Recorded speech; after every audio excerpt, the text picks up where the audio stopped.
side, but hopefully he kind of comes a bit closer and I can show it off to his other eye there. Now, even though their eyes face out towards the side, they're still on a slight diagonal facing forward, so they can look straight ahead, overlap the distance of both eyes. Get a bit of depth perception happening.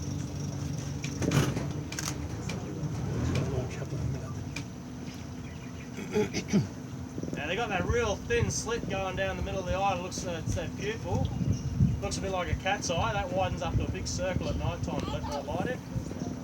Exposes all those rods. They've got exceptional night vision.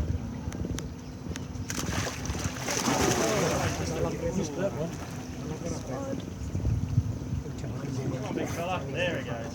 Back up again. Turn around. That's the way.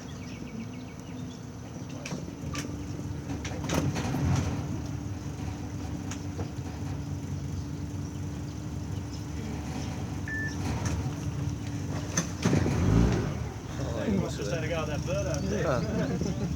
This bird's watching the show over here thinking, that bit of bird's going down.